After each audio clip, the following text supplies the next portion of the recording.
नमस्कार, आप देख रहे हैं न्यूज इंडिया। आपके साथ मैं हूं निदा अहमद। 9 बज गए हैं और 9 बजे 9 रिपोर्टर लेकर के हम हाजिर हैं। आइए सबसे पहले आपका तारुफ करा देते हैं अपने तमाम रिपोर्टर से, अपने संवाददाताओं से जो चप्पे चप्पे पर मौजूद हैं। उसके बाद विस्तार से बातचीत करेंगे खबरों पर। तो हमारे साथ अली शरर दिल्ली से मौजूद रहेंगे, साथ साथ पीयूष शुक्ला भी दिल्ली से मौजूद रहेंगे, मेहुल जाला अहमदाबाद से मौजूद रहेंगे, जो बताएंगे अहमदाबाद की राजनीति में आज क्या कुछ खास होने वाला है। इसके अलावा दीपक चौबे भी दिल्ली की तमाम बड़ी खबरों पर हमारे साथ बने रहेंगे। साथ ही साथ गौरव मिश्रा भी दिल्ली की हर हलचल पर नजर बनाए हुए हैं। इनके अलावा रवि सर्राफ भी हमारे साथ दिल्ली से बने हुए, साथ साथ राजीव तिवारी भी दिल्ली से, कमल कुमार रांची से हमारे साथ है और मनीषा डिंडोरिया भी दिल्ली से हमारे साथ। तो ये तमाम 9 बजे 9 रिपोर्टर हमारे साथ हाजिर हैं। एक एक करके सबके पास जाएंगे, ना सिर्फ आप तक हम खबर पहुंचाएंगे बल्कि खबर की पूरी तहकीकात के लिए ग्राउंड जीरो पर भी आपको हम लेकर चलेंगे। तो चलिए आगे बढ़ते हैं। सबसे पहले बुलेटिन की शुरुआत कर लेते हैं टेरर फंडिंग मामले से जुड़ी है, क्योंकि टेरर फंडिंग के मामले में एनआईए की लगातार छापेमारी जो है वो जारी है। केरल में पीएफआई नेताओं के 56 ठिकानों पर छापेमारी जो है वो की गई है। आपको बता दें कि तिरुवनंतपुरम समेत 12 जगहों पर यह छापेमारी की गई है। पीएफआई कार्यकर्ताओं पर एनआईए की यह छापेमारी है। प्रतिबंधित पीएफआई नेताओं के 56 ठिकाने ऐसे हैं जहां पर छापेमारी जो है वो की जा रही है। तो अहम खबर इस वक्त की 12 जगह पर, तिरुवनंतपुरम समेत 12 जगह ऐसे हैं, 12 ठिकाने ऐसे हैं जहां पर छापेमारी जो है वो की जा रही है। पीएफआई कार्यकर्ताओं पर एनआईए का शिकंजा जो है वो लगातार कसता चला जा रहा है, क्योंकि पीएफआई प्रतिबंधित जो नेता है उनके खिलाफ भी छापेमारी लगातार की जा रही है। तो टेरर फंडिंग के मामले से जुड़ी ये बड़ी खबर, और सुबह सुबह एनआईए का ये पूरा एक्शन जो है वो देखा जा रहा है। केरल में पीएफआई नेताओं के 56 ठिकाने ऐसे हैं जहां पर छापेमारी की कार्रवाई को अंजाम दिया जा रहा है। तो तिरुवनंतपुरम समेत 12 जगह ऐसी जहां पर पीएफआई कार्यकर्ताओं पर एनआईए की जो टीम है वो लगातार छापेमारी की कार्रवाई को अंजाम दे रही है। प्रतिबंधित पीएफआई नेता के उनके 56 ठिकाने ऐसे हैं जिन्हें फिलहाल एनआईए ने अपने शिकंजे में जकड़ रखा है। एनआईए की पूरी टीम वहां पर पहुंची हुई है। ताबड़तोड़ छापेमारी का सिलसिला जो है वो लगातार जारी है। हमारे सहयोगी अली शरर इस वक्त सीधा हमारे साथ जुड़ चुके हैं। हम अली का रुख करेंगे। अली, 56 ठिकाने ऐसे हैं जहां पर छापेमारी हो रही है। फिलहाल इस छापेमारी को लेकर कोई ताजा अपडेट? देखिए निदा, बिल्कुल आपको बता दें, सितंबर माह में केरल के 39 ठिकानों पर छापेमारी की गई थी और उस छापेमारी के दौरान जो दस्तावेज, इलेक्ट्रॉनिक उपकरण और डिटेल मिली थी अकाउंट की, उसके मुताबिक आज सुबह 4 बजे से फिर 56 ठिकानों पर छापेमारी चल रही, क्योंकि पीएफआई का केंद्र कहलाता है केरल और वहां पर छापेमारी जारी है। बड़े नेताओं के यहाँ ये छापेमारी की जा रही है। बताया जा रहा है कई महत्वपूर्ण इसमें साक्ष्य निकल के आएंगे जिसके आधार पर कार्रवाई की जाएगी। लेकिन अगर हम पीएफआई की बात करें तो देखिए लगातार जिस तरीके से, चाहे उनके नेता की बात करें, उनके समर्थकों की बात करें, किसी की भी बात करें, उन लोगों का यह कहना होता है कि अभी तक जो पिछली भी छापेमारी हुई है निकला कुछ नहीं है। तो एक बार फिर से ये सिर्फ और सिर्फ जबरदस्ती टारगेट करने की कोशिश है। देखिए निदा, ऐसा नहीं है। अब से पहले जो छापेमारी की गई थी उसमें देश आतंकी विरोधी गतियों में ये पूरा मामला इन्वॉल्व पाया गया था। उसमें कई सारे साक्ष्य ऐसे इकट्ठे किए थे एनआईए ने, देश की केंद्रीय जांच एजेंसी ने, जो पर्याप्त मात्रा में थे। लेकिन इस पूरे रैकेट की कमर तोड़ने के लिए पूरी तैयारी की जा रही है और इसी के लिए अलग अलग ठिकानों पर छापेमारी जारी है। निदा, जिस तरीके से अभी फिलहाल 56 ठिकाने ऐसे हैं जहां पर खबर मिल रही है कि 56 ठिकानों पर लगातार छापेमारी जारी है, क्या लग रहा है आगे ये सिलसिला और बढ़ सकता है? देखिए, बिल्कुल बढ़ सकता है। आज सुबह 4 बजे से छापेमारी जारी है। एनआईए की दर्जन भर अधिकारी वहां मौजूद है। अलग अलग ठिकानों पर छापेमारी की जा रही है। कई पीएफआई के बड़े नेताओं को हिरासत में ले रखा है, जिसे पूछताछ जारी है और जो अकाउंट की डिटेल है पर्याप्त मात्रा में है एनआईए के पास, उनसे पूछताछ की जा रही है कि आखिरकार इतना पैसा कैसे आया और इसका कहां आपने उपयोग किया। तो ऐसे तमाम सवालों के जवाब लिए जा रहे हैं एनआईए की तरफ से और नेता लगातार पूछताछ में सहयोग कर रहे हैं। जी ठीक है, चलिए अली आप नजर बनाए रखिए, आपसे अपडेट लगातार हम लेते रहेंगे। फिलहाल इस तमाम जानकारी के लिए आपका बहुत बहुत शुक्रिया।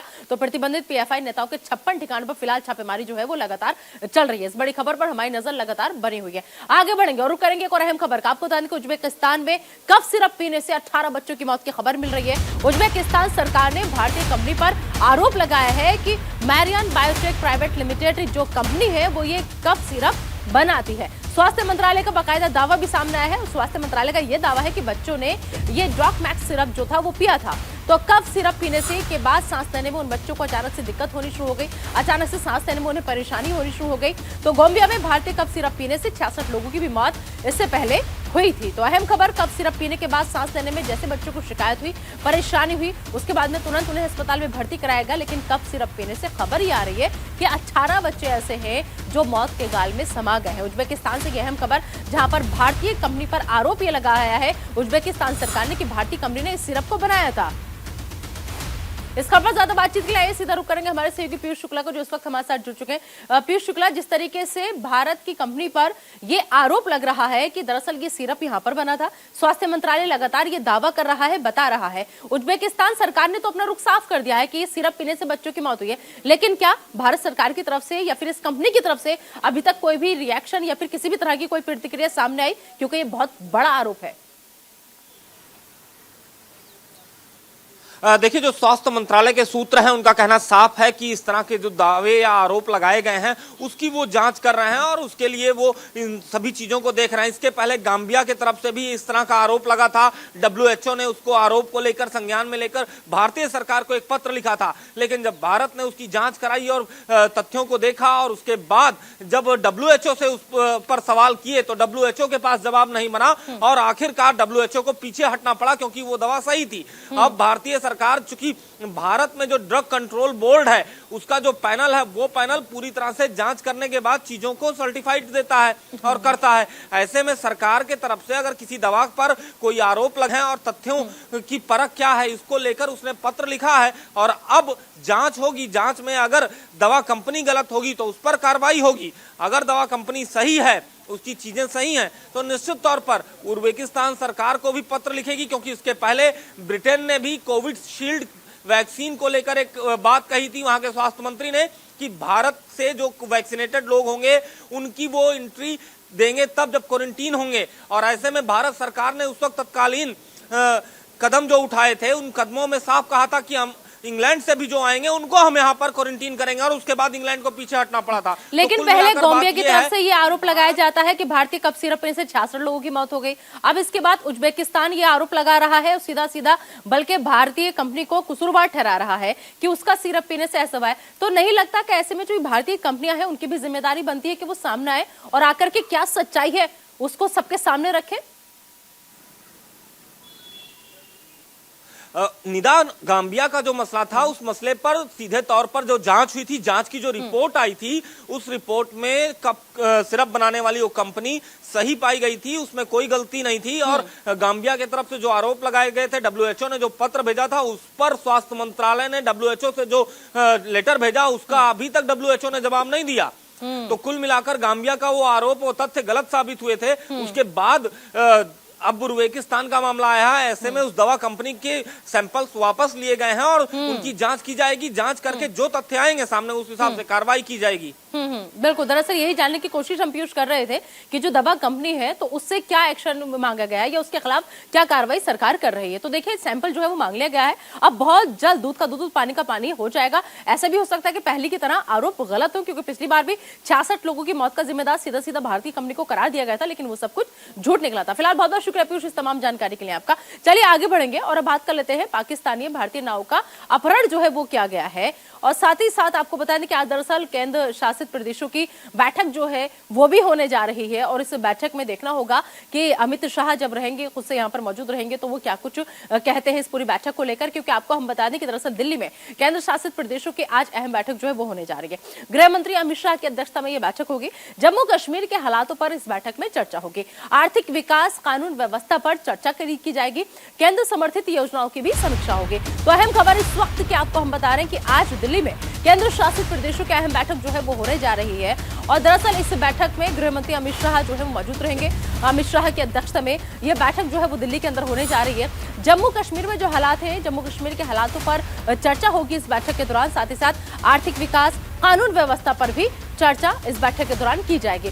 इसके अलावा केंद्र समर्थित योजनाओं की समीक्षा की जाएगी और साथ ही साथ बजट 2022 और 23 को लेकर के भी चर्चा जो है वो की जाएगी।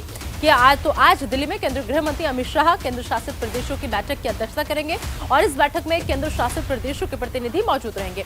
बताया जा रहा है कि अमित शाह कई खास मुद्दों को लेकर इस बैठक को संबोधित कर सकते हैं और वहीं कोरोना के इंतजामों को और भी ज्यादा पुख्ता करने को लेकर के भी इस बैठक में चर्चा कर सकते हैं।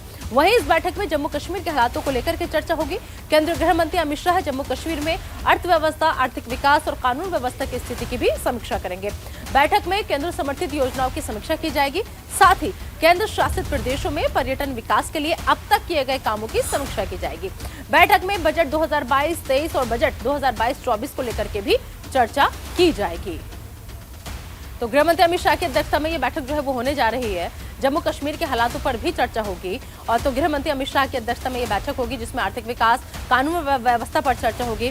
साथ ही साथ जम्मू कश्मीर के हालातों पर चर्चा होगी, केंद्र समर्थित योजनाओं की समीक्षा होगी।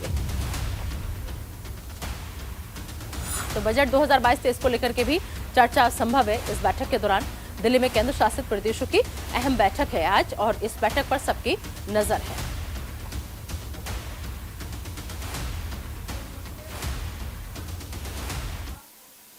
और चलिए बढ़ते हैं आगे, बात करेंगे पाकिस्तान की। पाकिस्तान ने भारतीय नाव का अपहरण कर लिया है। भारतीय जल सीमा से सौराष्ट्र की बोट जो है वो अगवा कर ली गई है। अपहरण के बाद 6 मछुआरों को बंधक भी बनाया गया है। तो पहले बोट को अगवा किया गया और फिर उसके बाद आपको बता दें कि मछुआरों को भी बंधक बना लिया है। एटीएस की कार्रवाई के बाद हरकत में पाक आ चुका है। पाकिस्तानी मछुआरों पर एटीएस ने बड़ी कार्रवाई को अंजाम दिया था। 10 पाकिस्तानी मछुआरों से ड्रग्स बरामद किए थे। ओखा या मंगरोल इलाके की ये बोट जो है वो बताई जा रही है, जिसे अभी फिलहाल कब्जे में ले लिया है। तो एटीएस की कार्रवाई पहले हुई थी, उसके बाद से पाकिस्तान हरकत में नजर आ रहा है। पाकिस्तानी मछुआरों पर एटीएस ने बड़ी कार्रवाई को अंजाम दिया था, जिसके तहत 10 पाकिस्तानी मछुआरे ऐसे थे जिनसे ड्रग्स जो थे वो बरामद किए गए थे। इनके पास से ड्रग्स जब्त किया गया था। लेकिन अब पाकिस्तान ने भारतीय नाव का अपहरण कर लिया है और आपको बता दें कि सिर्फ नाव का ही अपहरण नहीं किया है, बल्कि भारतीय जल सीमा से सौराष्ट्र की बोट जो है वो अगवा बताई जा रही है। इसके अलावा जो मछुआरे इस बोट के साथ थे, इस बोट में मौजूद थे, अपहरण के बाद 6 मछुआरों को भी बंधक जो है वो बना लिया गया है। तो दरअसल एटीएस की कार्रवाई के बाद इसे कहा जा रहा है कि एक्शन का रिएक्शन पाकिस्तान का सामने आया है, क्योंकि पाकिस्तानी मछुआरों पर पहले एटीएस ने कार्रवाई को अंजाम दिया था और दरअसल 10 पाकिस्तानी मछुआरे ऐसे थे जिनसे ड्रग्स जो थे वो बरामद किए गए थे। और अब खबर ये आ रही है कि पाकिस्तान ने भारतीय नाव का अपहरण कर लिया है। और आपको हम बता दें कि सिर्फ ना अपहरण किया है, बल्कि मछुआरों को भी बंधक बना लिया है। तो भारतीय जल सीमा से सौराष्ट्र की बोट जो है वो अगवा हो चुकी है, ऐसी खबर मिल रही है। अपहरण के बाद 6 मछुआरों को भी बंधक बना लिया गया है।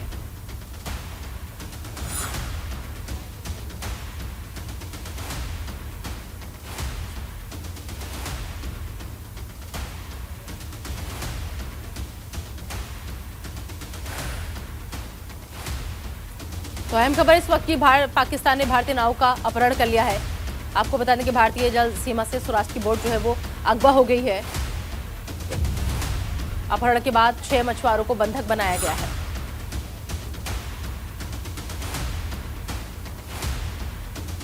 इस खबर पर ज्यादा बातचीत के लिए सीधा रुक करेंगे हमारे सहयोगी मेहुल झाला का। मेहुल झाला, जिस तरीके से पाकिस्तानी मछुआरों पर एटीएस ने कार्रवाई की थी, क्या उस कार्रवाई का इसे बदला समझा जाए? क्योंकि 10 पाकिस्तानी मछुआरों से ड्रग्स बरामद किए थे और अब पाकिस्तान जो है वो बौखलाया हुआ है। पाकिस्तान ने भारतीय नाव का अपहरण कर लिया है। क्या अपडेट इस पूरे मामले में मेहुल? देखिए, भारतीय जल सीमा से सौराष्ट्र की ओखा या मांगरोल की माने जाने वाली एक बोट को अगवा कर लिया गया है, जिसमें 6 मछुआरे शामिल थे। अब तक मैं आपको बताऊं कि तकरीबन 1200 नाव और 600 से अधिक मछुआरे पाकिस्तान की जेल में बंधक है।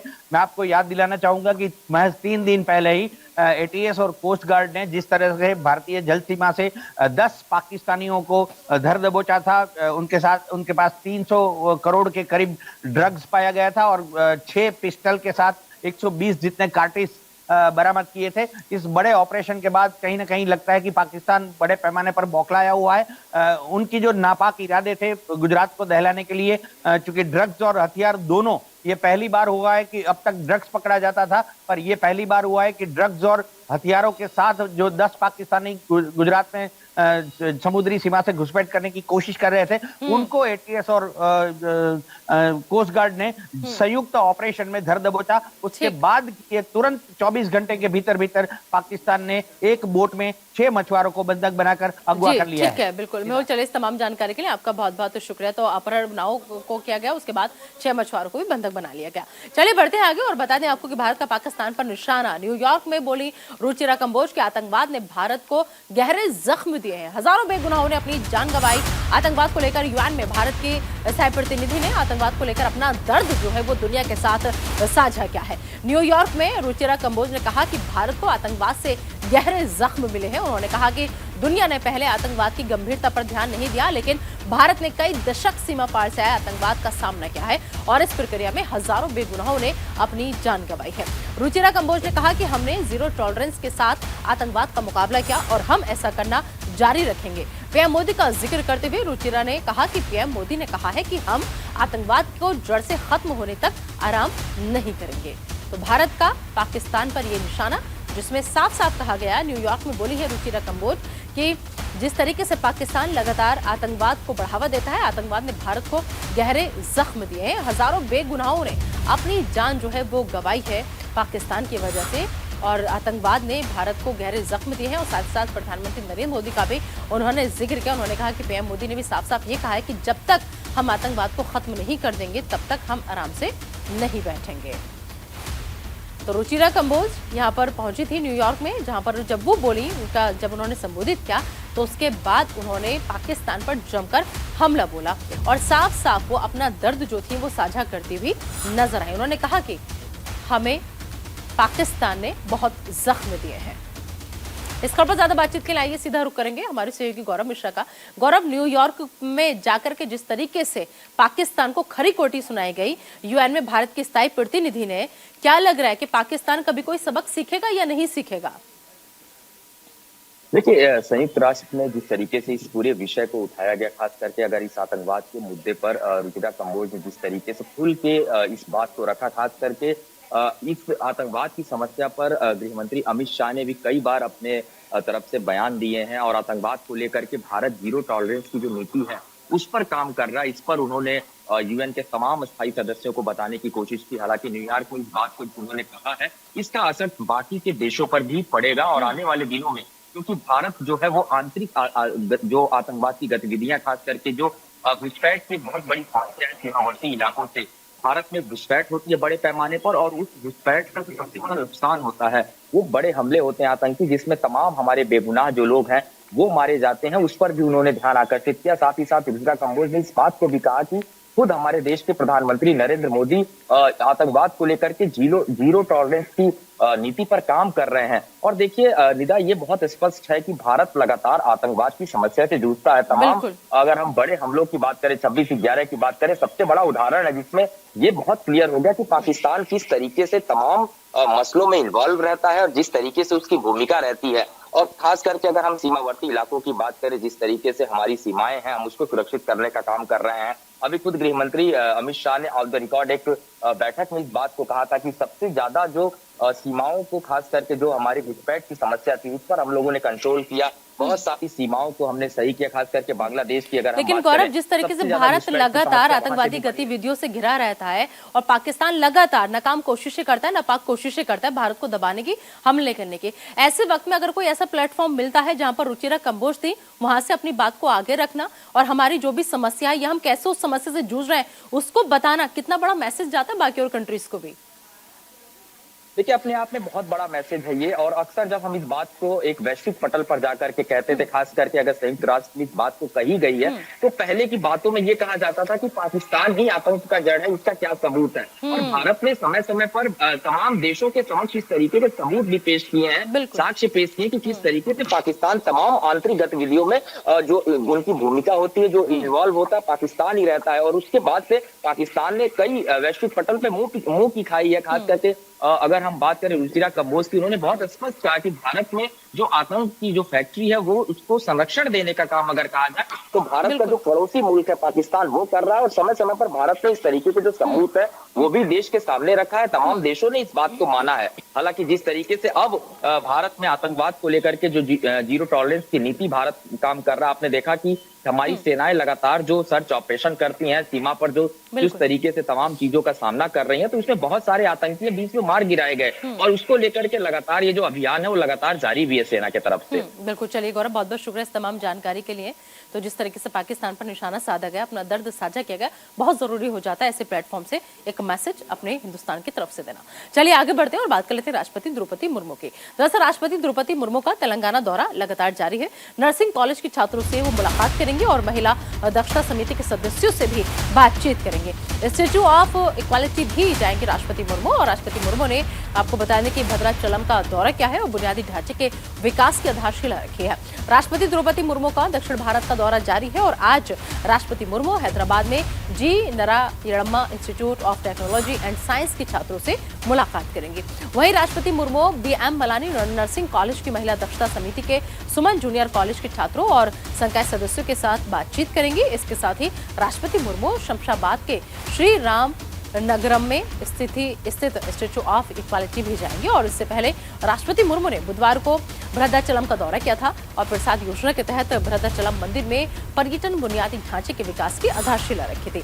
बताया जा रहा है कि 23 दिसंबर को दिल्ली लौटने से पहले राष्ट्रपति द्रौपदी मुर्मू राष्ट्रपति निलयम में दोपहर के भोजन पर वीर नारी और अन्य गणमान्य लोगों की मेजबानी भी करेंगे।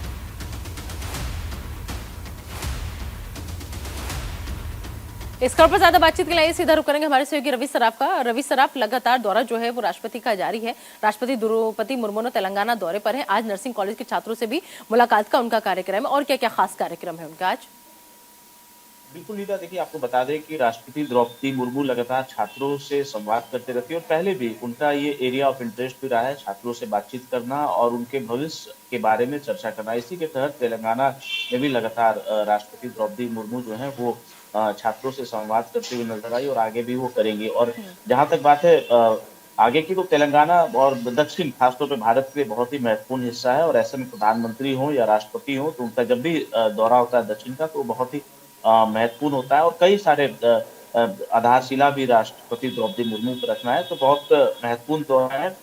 और छात्रों से संवाद लगातार राष्ट्रपति द्रौपदी मुर्मू करते रही है और इसी कड़ी में वो तेलंगाना में भी छात्रों के साथ में संवाद कर रही हैं और भविष्य के बारे में चर्चा कर रही हैं और किस तरीके से और अच्छा बेहतर कार्य किया जा सकता है। इन तमाम बिंदुओं पर राष्ट्रपति द्रौपदी मुर्मू जो है छात्रों के साथ में और सिविल सोसाइटी के जो लोग हैं उनसे संवाद करते रही हैं और खासतौर पे नर्सिंग कॉलेज के छात्रों से भी मुलाकात करेंगी और उनसे जानकारी लेंगी कि आखिरकार नर्सिंग में किस तरीके का काम वो कर रही हैं और भविष्य में क्या कुछ करने की आवश्यकता है जिससे बेहतर कार्य किया जा सकता है नर्सिंग के क्षेत्र में। जी चलिए, बहुत बहुत शुक्र रवि इस तमाम जानकारी के लिए आपका। तो आज क्या कुछ खास कार्यक्रम है द्रौपदी मुर्मू का, राष्ट्रपति का तेलंगाना का दौरा उनका लगातार जारी है, वो आप तक हमने पहुंचाया। बहुत बहुत शुक्र रवि इस तमाम जानकारी के लिए। फिलहाल 9 बजे 9 रिपोर्टर में एक छोटे से ब्रेक के लिए हमें रुकना होगा, लेकिन आप बने रहिए न्यूज इंडिया के साथ। तो ब्रेक के बाद आप सभी का स्वागत है। चलिए आगे बढ़ते हैं और रुक करते हैं बड़ी खबर का। आपको बता दें कि 3000 करोड़ लोन धोखाधड़ी का ये पूरा मामला है। कोचर दंपति और धूत को फिलहाल राहत जो है वो नहीं मिलती नजर आ रही है, क्योंकि आज तक के लिए कोर्ट ने उनकी हिरासत को बढ़ा दिया है। कोर्ट में सीबीआई ने हिरासत बढ़ाने की मांग की थी और जांच एक महत्वपूर्ण चरण में है, ये कहना है सीबीआई का। कई अधिकारियों से भी पूछताछ हो सकती है। आईसीआईसीआई बैंक की पूर्व एमडी और सीईओ चंदा कोचर और उनके पति दीपक कोचर को अभी राहत फिलहाल मिलती नजर नहीं आ रही है, क्योंकि कोर्ट ने धोखाधड़ी के केस में तीनों आरोपियों की सीबीआई हिरासत को आज तक के लिए बढ़ा दिया है। कोचर दंपति और वेणुगोपाल धूत के खिलाफ आईसीआईसीआई बैंक लोन धोखाधड़ी मामले में सीबीआई की स्पेशल रिमांड कॉपी के मुताबिक सीबीआई ने तीनों आरोपियों को हिरासत 2 दिन और बढ़ाने की मांग की थी। सीबीआई ने कहा कि जांच एक महत्वपूर्ण चरण में है और आपराधिक साजिश का पता लगाने के लिए गहन जांच की जरूरत है। रिमांड कॉपी में अज्ञात लोक सेवकों और निजी लोगों का भी पता लगा है, जो अभी पूरे जांच के घेरे में है। तो कोचर दंपति और धूत को फिलहाल राहत जो है वो मिलती हुई नजर नहीं आ रही। आज तक के लिए कोर्ट ने उनकी हिरासत को और ज्यादा बढ़ा दिया है। दरअसल सीबीआई जो लगातार वो दे रही है, अपना जो पक्ष रख रही है, वो इससे रख रही है कि जांच एक महत्वपूर्ण चरण में है और ऐसे में अगर इन लोगों को कोई भी राहत दी जाएगी तो जांच प्रभावित हो सकती है। तो फिलहाल आपको बता दें कि आपराधिक साजिश का पता लगाने के लिए गहन जांच की जरूरत अभी है, ये पक्ष है सीबीआई का। इस खबर पर ज्यादा बातचीत के लिए हमारे सहयोगी अली शरर हमारे साथ जुड़ चुके हैं। अली का हम रुख करेंगे। अली, जिस तरीके से हिरासत 2 दिन और बढ़ाने की मांग की गई थी और सीबीआई इसके पीछे कह ही रही कि जांच जो है वो एक महत्वपूर्ण चरण में है, क्या लग रहा है कि अगर इन लोगों को राहत देने की कोशिश की जाएगी तो क्या जांच प्रभावित हो सकती है? देखिए, बिल्कुल निदा हो सकती है। पूरा मामला साल 2009 से साल 2011-12 के बीच का है, जिस समय चंदा कोचर आईसीआई बैंक की एमडी और सीईओ के पद पर तैनात थी। उस समय इन्होंने वीडियोकॉन के संस्थापक वीडियोकॉन ग्रुप को 3000 करोड़ और अपने पति दीपक कोचर को उन्होंने 250 करोड़ यानी कुल मिलाकर 3,250 करोड़ का पूरा मामला है। और इसमें दस्तावेज में लिखा गया था कि इस इतना पैसा लोन दे दिया गया, जबकि कहीं इस लोन का कहीं कुछ जिक्र नहीं है। बीते शुक्रवार को इस दंपति को पूछताछ के लिए बुलाया गया था। सीबीआई ने अपने दिल्ली स्थित कार्यालय पर, जहां से उन्हें हिरासत में लेकर मुंबई हाईकोर्ट में पेश किया। मुंबई हाईकोर्ट ने इस पूरे मामले की हिरासत में सीबीआई को दिया गया और अब सीबीआई की आज जो मोहलत थी 2 दिन की हिरासत, वो खत्म हो रही है। लेकिन हाँ। अभी कई और इस पूरे मामले में सवाल रिमांड कॉपी की अगर हम हैं। बात करें तो रिमांड कॉपी में अज्ञात लोक सेवकों और भी कई ऐसे लोग हैं, निजी लोग हैं, जिनके भी शामिल होने का पता लगा है और वो लोग भी अभी जांच के घेरे में, उनके नाम अभी तक उजागर हुए कि आखिर वो अज्ञात लोग हैं कौन? देखिए, बिल्कुल निदा, आपका महत्वपूर्ण सवाल है। इस पूरे मामले में एक पूरा रैकेट है जिसने पूरे इस काम को अंजाम दिया था। सीबीआई उन तमाम अधिकारियों से पूछताछ कर सकती है। आज हालांकि 2 दिन जो बढ़ाई गई थी हिरासत का समय, वो आज समाप्त हो रहा है, लेकिन आज और फिर हिरासत का समय बढ़ाया जा सकता है, क्योंकि अभी और सीबीआई के कई सारे साक्ष्य इकट्ठे करने हैं, जिनको लेकर तमाम आईसीआई के जितने भी अधिकारी उनसे पूछताछ की जा सकती है कि आखिरकार 3200 करोड़ रुपया कहाँ गया, जिसका कहीं कुछ जिक्र नहीं है। तो ऐसे तमाम साक्ष्यों को लेकर आज फिर कोर्ट में पेश हो सकती है सीबीआई, जिसके बाद उसको हिरासत की अवधि बढ़ाई जा सकती है। निदा जी बिल्कुल। चलिए अली, फिलहाल इस तमाम जानकारी के लिए आपका बहुत बहुत शुक्रिया। और चलिए आगे बढ़ेंगे और अब बात करेंगे झारखंड में सोरेन सरकार के 3 साल पूरे हो गए हैं। आपको बता दें कि किसानों को सरकार आज सौगात देने जा रही है। किसानों के खाते में अनुदान राशि जो है वो भेजी जाएगी। 40 लाख किसानों के खातों में राशि जो है वो भेजी जाएगी। 1200 करोड़ की राशि ऑनलाइन ट्रांसफर करेंगे। आपको बता दें कि सूखा प्रभावित किसानों को 3500 रुपए का अनुदान दिया जाएगा और कई योजनाओं के तहत जो है वो राशि दी जाएगी। तो खतियान आधारित स्थानीयता बड़ी उपलब्धि है। झारखंड की हेमंत सोरेन सरकार आज अपने कार्यकाल के 3 साल जो है वो पूरे करने जा रही है और इस मौके पर सरकार प्रदेशवासियों को कई सौगात देने वाली है। इसी कड़ी में कई योजनाओं के तहत 40 लाख से भी ज्यादा लोगों के बैंक खातों में 1200 करोड़ रुपए से अधिक की राशि डीबीटी के जरिए ट्रांसफर करेगी। बता दें कि झारखंड सरकार के मंत्रालय में आयोजित होने वाले एक कार्यक्रम के दौरान मुख्यमंत्री हेमंत सोरेन खुद ये राशि ऑनलाइन ट्रांसफर करेंगे। राज्य सरकार की तरफ से आधिकारिक तौर पर बताया गया है कि राज्य के लगभग 10 लाख किसानों के बैंक अकाउंट में सूखा राहत की राशि डाली जाएगी। और वहीं मुख्यमंत्री हेमंत सोरेन ने अपनी सरकार के 3 वर्ष पूरे होने पर कई उपलब्धियां भी गिनाई हैं। सीएम सोरेन ने दावा किया है कि उनकी सरकार के कार्यकाल में आदिवासियों, दलितों और पिछड़ों के कल्याण के लिए कई काम किए गए हैं। बता दें आपको कि सीएम सोरेन ने 1932 के खतियान आधारित स्थानीयता नीति को भी अपनी सरकार की बड़ी उपलब्धि बताया है। इस खबर पर ज्यादा बातचीत के लिए सीधा रुख करेंगे हमारे सहयोगी कमल कुमार का। कमल कुमार, जिस तरीके से 3 साल का कार्यकाल जो है पूरा हो चुका है, किसानों को सरकार सौगात देने जा रही है और भी कई चीजें ऐसी हैं जो इस वक्त झारखंड में सोरेन सरकार 3 साल पूरे होने पर कर रही है, लेकिन जो बताया जा रहा है, जो उपलब्धियां गिनाई जा रही हैं, क्या हकीकत में ग्राउंड जीरो पर वो सब कुछ हुआ है कमल इन 3 सालों में? बिल्कुल, देखिए, जिस तरह से 2019 में जब सरकार बनी थी उसके बाद कोविड काल आ गया था और 2 साल कोविड काल में रहे। हालांकि कोविड काल के दौरान भी सरकार की ओर से प्रयास किए गए जान माल की सुरक्षा को लेकर के, और अब जो खतियान को लेकर के बात आई, नियोजन नीति रद्द हुई, लेकिन खतियान जो 1932 का जो वादा किया गया था सरकार की ओर से, उसे लाया गया है। हालांकि अभी तक इम्प्लीमेंट नहीं हुआ है, लेकिन जिस तरह से सरकार की तरफ से आरक्षण को लेकर के वादा किया गया था उसे लाया गया। सूखाग्रस्त जो स्थिति हुई थी उससे किसानों को राहत देने के लिए अब उन्हें चिन्हित किया गया 40 लाख किसानों को और उनके खाते में पैसे भी जाएंगे। तो कहीं ना कहीं हेमंत सरकार के द्वारा जमीनी स्तर पर देखा जाए तो कई काम किए गए हैं। हालांकि कुछ काम में बाधा जरूर आई, जैसे नियोजन नीति रद्द हुई जिसके बाद युवाओं का आक्रोश रहा, विपक्ष भी हावी रहा। वहीं अगर बात करें लॉ एंड ऑर्डर की, तो लॉ एंड ऑर्डर को लेकर के पूरी तरह से प्रयास कर रही है सरकार। हालांकि मुख्यमंत्री ने कुछ चिंता भी जाहिर की है कि देश में जिस तरह की परिस्थितियां बनी है और जिस तरह से विकृत मानसिकता के लोग सामने आए हैं और जिस तरह से आपराधिक घटनाओं को अंजाम दे रहे हैं, उस पर सभी को एक मत होकर के चिंता करने की जरूरत है और उस विषय पर काम करने की जरूरत है। कहीं ना कहीं 3 साल में जो कार्य किए गए हैं सरकार की ओर से, उसका लेखा जोखा मुख्यमंत्री ने खुद दिया है। उन्होंने ये भी कहा है कि आने वाला समय इम्प्लीमेंटेशन का होगा और इस साल 250 से ज्यादा नीतियों को लाने के लिए निर्णय लिए गए हैं सरकार की ओर से और अब उसे धरातल पर लाने का प्रयास इन 2 सालों में किया जा रहा है। तो आज इस तरीके से 3 साल पूरे हो रहे हैं, आगे और क्या क्या खास कार्यक्रम राज्य में?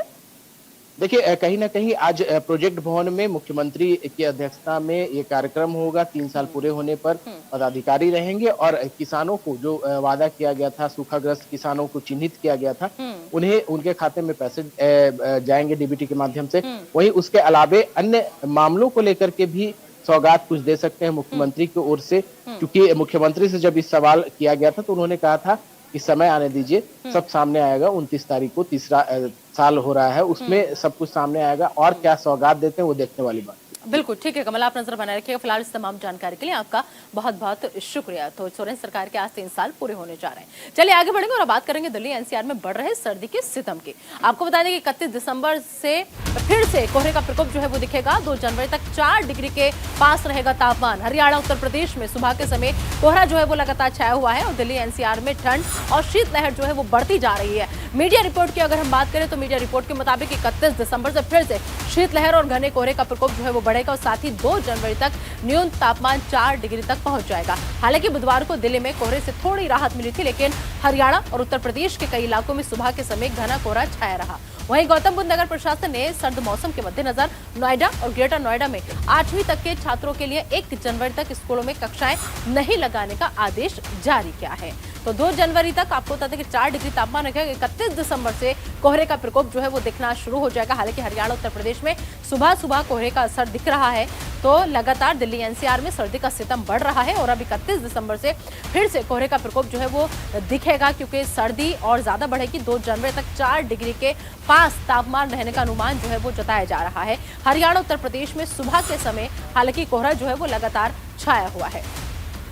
इस खबर पर ज्यादा बातचीत के लिए हमारी सहयोगी मनीषा का हम रुख करेंगे। मनीषा, जिस तरीके से धीरे धीरे वक्त आगे गुजर रहा है, दिसंबर का महीना खत्म हो रहा है, सर्दी का सितम भी लगातार कहर बरपा रहा है। मौसम विभाग के मुताबिक आने वाले वक्त में कितना और ये मौसम का मिजाज बदलेगा, साथ ही साथ 31 दिसंबर से फिर से कोहरे के प्रकोप की बात हो रही है सामने, और क्या कुछ कहा गया मौसम विभाग की तरफ से? बिल्कुल निदा, लगातार देखिए दिल्ली में जो है ठंड का जो प्रकोप है वो बरकरार है, लेकिन बुधवार से हमने देखा है कि कोहरा थोड़ा सा कम हुआ है और थोड़ी सी धूप मिली है लोगों को और राहत मिली है ठंड से। लेकिन 31 दिसंबर से फिर से ठंड का प्रकोप जारी रहेगा और मौसम विभाग के अनुसार मैं आपको बता दूं, नैनीताल और हिमाचल से ज्यादा जो ठंड है वो दिल्ली एनसीआर में देखी गई है और कोहरे की चादर से पूरा दिल्ली एनसीआर ढका हुआ है। और अब आने वाले 31 दिसंबर से 2 जनवरी तक 4 डिग्री तक पारा जाएगा। अभी कुछ दिनों से 5 डिग्री तक ही पारा पहुंच पाया था और उसमें ही नैनीताल और हिमाचल से ज्यादा सर्दी जो है दिल्ली में देखी गई थी। लेकिन अब जब पारा 4 डिग्री पर पहुंचेगा तो दिल्ली वालों को कितना ज्यादा और ठंड का प्रकोप झेलना पड़ेगा वो भी देखना होगा, क्योंकि पूरा दिन जो है धूप नहीं दिखती है, पूरा दिन कोहरा रहता है। इससे लोग परेशान तो होते ही हैं। साथ ही आपको बता दूं, दिल्ली के गवर्नर पिछले हफ्ते ही रैन बसेरे का दौरा भी करके आए थे। वहां पर उन्होंने ठंड से जूझ रहे लोगों से बातचीत की, क्योंकि रैन बसेरे में इतनी जगह नहीं होती है कि वहां पर एक साथ इतने लोग रह सके। लगभग 600 लोगों के रहने का ही इंतजाम था। जो बचे हुए लोग थे वो बाहर पटरी पर सोने के लिए मजबूर थे, तो उनसे ही जाकर गवर्नर ने बात की और उनसे जाना कि क्या क्या परेशानियां आप झेल रहे हैं इस ठंड में, क्योंकि ठंड बहुत है, लोग अपने घर में ही इस बात को मनीषा, 1 हफ्ते का वक्त जो है वो बीत चुका है, तो क्या इस 1 हफ्ते में गवर्नर साहब ने जिस तरीके से जाकर के जमीन पर लोगों से हालात जाने, उनकी परेशानियां समझी, तो क्या उसके बाद इस 1 हफ्ते के अंदर किसी तरह का बदलाव आपको दिल्ली की सड़कों पर दिख रहा है? खासतौर पर उन रैन बसेरों में जहां पर इंतजाम किए जाते हैं लोगों के ठहरने के, वहां पर व्यवस्था बदली या नहीं बदली? बिल्कुल निदा, देखिए व्यवस्था तो अभी तक मुझे ऐसी कोई भी बदली हुई नजर नहीं आई है। हाँ, लेटर तो जारी किया था दिल्ली सरकार को कि यहाँ पर लोगों के रहने की और व्यवस्था की जाए। साथ ही जो साथ में मोहल्ला क्लिनिक है वहाँ के मैंने कर्मचारियों से भी बातचीत की थी और वहाँ पर जो गुजरने वाले लोग थे वहाँ पर जो रह रहे थे उनसे भी मैंने बातचीत की थी कि आप लोगों की और क्या मांग है, क्या आप इस तरीके से पटरी पर रह रहे, क्या क्या परेशानियों से आप जो है जूझ रहे हैं, कैसी परेशानियों का सामना आप कर रहे हैं। देखिए तमाम रैन बसेरे में जाकर हमने लोगों से बातचीत की है। वहां पर लोग रह तो रहे हैं लेकिन उतनी ज्यादा सुविधाएं उन्हें नहीं मिल पा रही है, तो इस पर और ज्यादा गौर सरकार को देना चाहिए। और जिस तरीके से बीजेपी भी लगातार निशाना साध रही है इन्हीं सब मुद्दों पर, आम आदमी पार्टी पर, तो वो भी एक राजनीतिक मुद्दा जो है बनता जा रहा है और ठंड के प्रकोप से पूरा दिल्ली जो है इसी तरीके से जूझ रहा है। बिल्कुल, राजनीति का मुद्दा नहीं इसे बनाना चाहिए, राजनीति नहीं करनी चाहिए। अगर ठंड की कोई व्यवस्था हमें करनी है तो उसकी पहल सबसे पहले केंद्र सरकार को भी करनी होगी दिल्ली में और साथ ही साथ आम आदमी पार्टी को भी करनी होगी। चलिए मनीषा, बहुत बहुत शुक्रिया। शुक्रिया इस तमाम जानकारी के लिए आपका। तो फिलहाल 9 बजे 9 रिपोर्टर में इतना ही। एक छोटे से ब्रेक के लिए हमें रुकना होगा, लेकिन आगे फटाफट अंदाज में आपको दिखाएंगे देश दुनिया का हाल सुपरसोनिक में।